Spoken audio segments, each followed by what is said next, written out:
We got a 2024, basically 24, 25 Kia K5. We're gonna be running, hook it up an amp.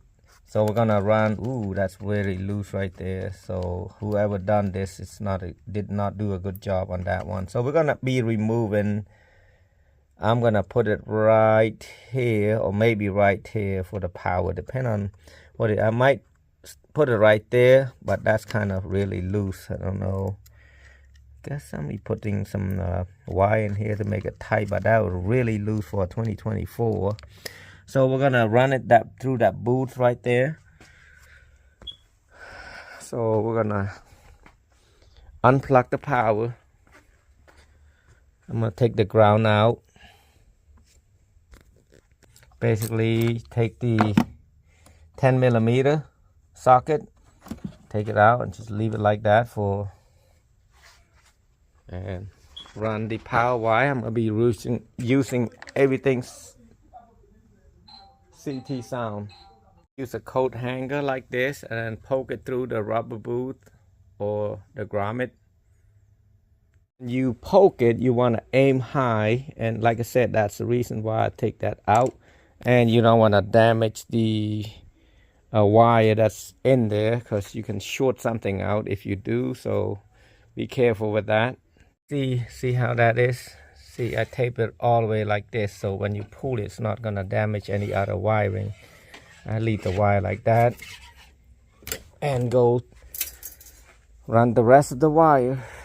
And sometimes it is best to run the fuse over here for the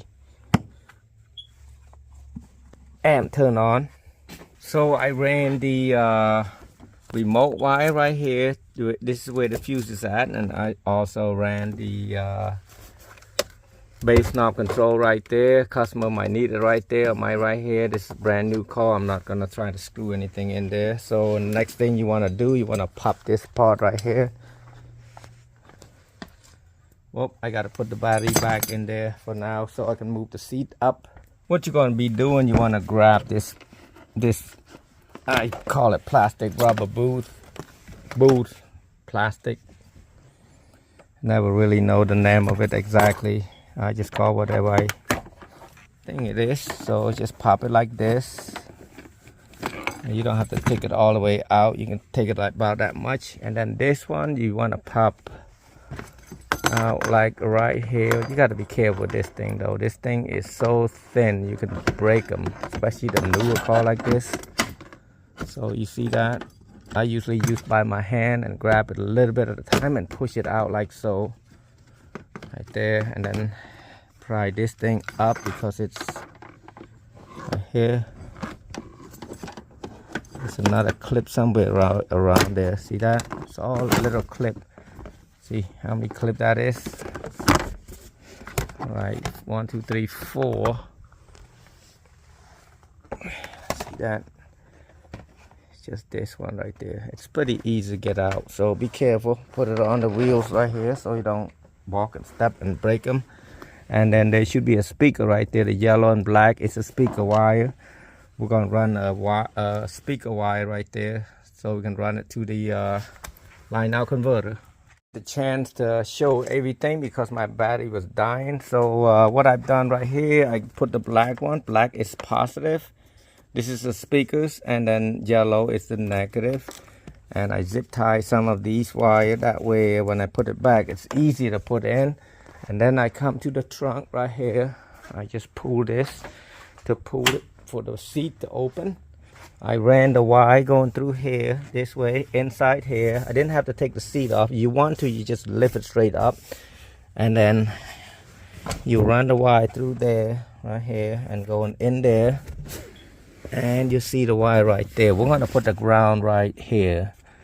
I'm gonna clean up this ground. Some people, if you want to, you can use, I think this is a 1/2 inch. Use that for the ground, but I'll do it right here. I always do it like that. But that way I can clean it up to the bare metal. And then I'm gonna put the amp right here. So you got enough room for here. This one is too short for the amp that I'm doing. Now, if I was doing a different brand, I'll put it right here. But however big the amp is, you can just set it up like that. So now I'm gonna just put everything back. Basically, I was thinking about tapping this one because I'll be honest with you, I never done a CT sound, a line out converter before. This is the first time.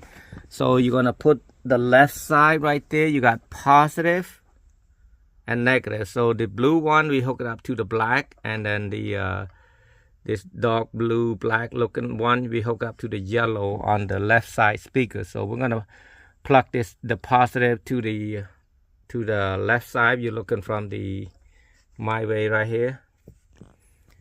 So what I'm gonna do, and see, this is remote from the fuse block right there, and I'll show you which one I plug it in.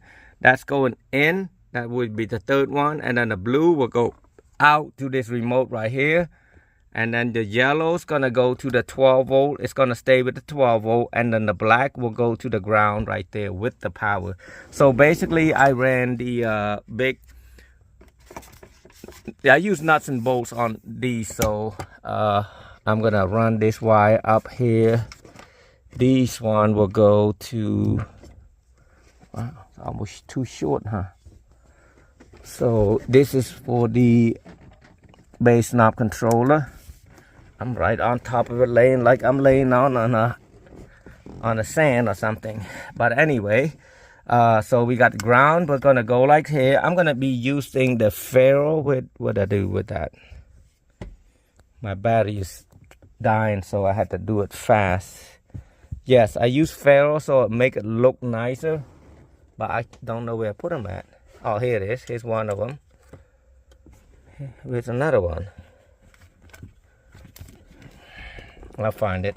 So right here, this is about 1 inch. This blue is gonna be 12 volt from the battery, so I cut this insulation about 1 inch right there, and then I strip the yellow wire, which is 12 volt for me, slide them in, and then I use a Phillip and gonna put it right to the 12 volt right there. So now, as you can see, it's looking a lot better. We're gonna use the cable zip tie and zip tie this after we're done with everything, and everything else up to you how you install. This is how you want it to look, how you want to look, but for me, I gotta get going.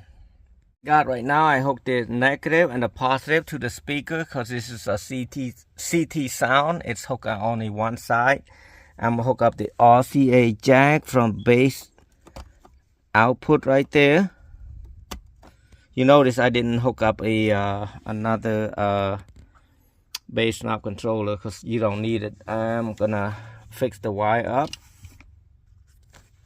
We're trying to fit this in here, and if it doesn't fit, I try to bend it like this, but you don't have to, and use Allen wrench and tighten that up.